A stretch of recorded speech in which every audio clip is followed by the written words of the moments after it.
तो हम आपको बताएंगे कि स्टॉक मार्केट क्या है। शेयर मार्केट इतना गहरा कुआं है जो पूरे देश की पैसे की प्यास बुझा सकता है।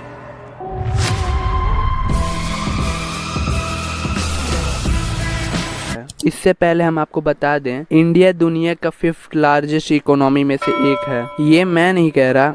Today India is the 5th largest economy, Modi ji भी कह रहे हैं। तो शेयर मार्केट को हम एक एग्जाम्पल से समझते हैं। तो आप एक शॉप खोले हैं यूपी के किसी एक छोटे जिले में, बलिया में। तो मान लीजिए आपके यहाँ ज्वेलरी के गोल्ड के डिजाइन बनते हैं, जिसकी वजह से बाहर से भी लोग आते हैं गोल्ड खरीदने। आप जैसे ही दुकान खोलते हो, आपका सारा गोल्ड बिक जाता है और आप सोचते हो कि यूपी के जितने भी जिले हैं वहाँ एक एक अपना शॉप खोल दिया जाए। लेकिन आपके पास तो उतने पैसे हैं नहीं कि आप यूपी के हर एक जिले में अपना एक शॉप खोल सको। इसके लिए हमें काफ़ी ज़्यादा पैसों की ज़रूरत पड़ेगी। तो हम क्या करेंगे कि हम तो या फिर किसी बैंक में जाएंगे लोन के लिए। अगर मान लीजिए हमें लोन मिल भी गया तो हमें 12 से 15% तो लोन का ब्याज ही भरना पड़ेगा। हमने तो अभी नया नया स्टार्टअप किया है बिजनेस का, तो इसमें बहुत ज़्यादा रिस्क है और बैंक से पैसा मिलते ही हमारी EMI भी स्टार्ट हो जाएगी। तो हम ये डिसाइड करते हैं कि हमें बैंक से लोन नहीं लेना है। तो बैंक से निकलते ही हमारे दिमाग में एक आइडिया आता है, हम एक सेमिनार रखेंगे जिसमें हम बड़े बड़े इन्वेस्टर और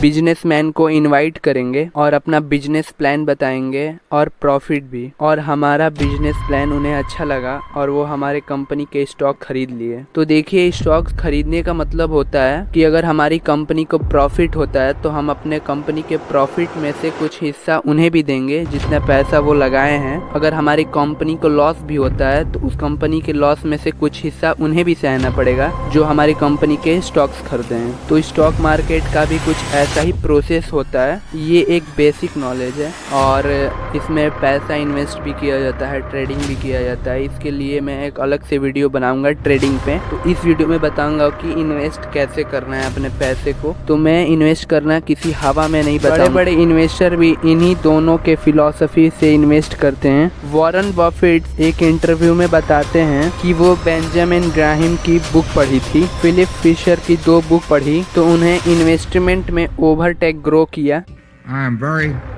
I was very influenced by Phil Fisher when I first read his 2 books back around. आइए हम आपको फिलिप फिशर और बेंजामिन ग्राहम की फिलॉसफी को समझाएंगे, वो भी आसान भाषा में। पहले हम बेंजामिन ग्राहम की फिलॉसफी को समझेंगे। मान लीजिए आपको किसी कंपनी का वैल्यू चेक करना है, तो हमें ऐसा सोचना है कि मान लीजिए वो कंपनी अब बंद होने वाली है, जिसकी वजह से उस कंपनी का एक एक हिस्सा हम बेच देंगे और बेचने के बाद जो पैसा बचेगा उससे हम जितने भी इस कंपनी पे कंपनी के कर्ज थे वो सारे लौटा देंगे और उसके बाद जो पैसा बचेगा वही कंपनी का असली वैल्यू होगा। तो आइए हम इसे एक रियल एग्जांपल से समझते हैं। वर्धमान होल्डिंग लिमिटेड, ये कंपनी इन्वेस्ट का काम करती है, जैसे उधार देना, इक्विटी या फिर रियल एस्टेट। इस कंपनी का जो कमाने का मेन सोर्स है वो है इन्वेस्टमेंट डिविडेंड से। आइए इस कंपनी को हम देखते हैं बेंजामिन ग्राहम के फिलॉसफी से। तो इस कंपनी का जो मार्केट कैप है वो है 953 करोड़ रुपए,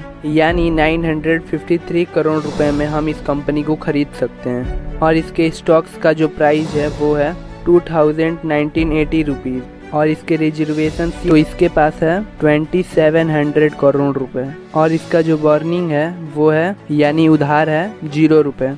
2700 करोड़ इन्वेस्टमेंट वाली कंपनी 953 करोड़ रुपए में मिल रही है। यानी बेंजामिन ग्राहम के फिलॉसफी के हिसाब से ये कंपनी बहुत सस्ते में ट्रेड हो रही है, लेकिन हमारे यहाँ के लोग इस शेयर को नहीं खरीद रहे हैं। हमारे इंडिया में तो बेंजामिन ग्राहम की फिलॉसफी को काफ़ी कम लोग फॉलो करते हैं और इसके मेन 2 रीजन है। इन्वेस्टर को कंपनी के मैनेजमेंट पे ही भरोसा नहीं होता है। उन्हें पता है कि हमारा पैसा कंपनी के शेयर होल्डर के पास तो पहुंचेगा ही नहीं। और दूसरा रीजन है, हमारे यहाँ स्टॉक का वैल्यू तभी बढ़ता है जब कंपनी ग्रो करती है। इसलिए वर्धमान जैसी कंपनी सालों तक जरूरत से कम पे ही ट्रेड करती है, फिर भी इसे बहुत स्टॉक का प्राइस भी नहीं बढ़ता। अब आते हैं फिलिप फिशर की फिलॉसफी के हिसाब से। इनका कहना है कि कोई भी कंपनी को मत खरीदो, पहले तो ये एनालाइज करो कि कौन सी कंपनी बेस्ट है और वो फ्यूचर में ग्रो करेगी या नहीं, और फिर उस कंपनी का वैल्यू निकालो जैसे हम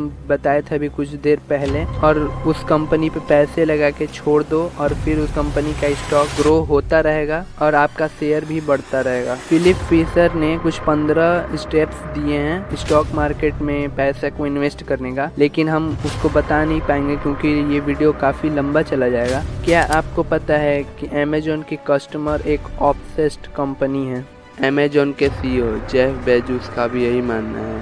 अगर आप अपने कस्टमर को खुश रखोगे तो लॉन्ग टाइम में कंपनी पैसे कमाएगी ही कमाएगी।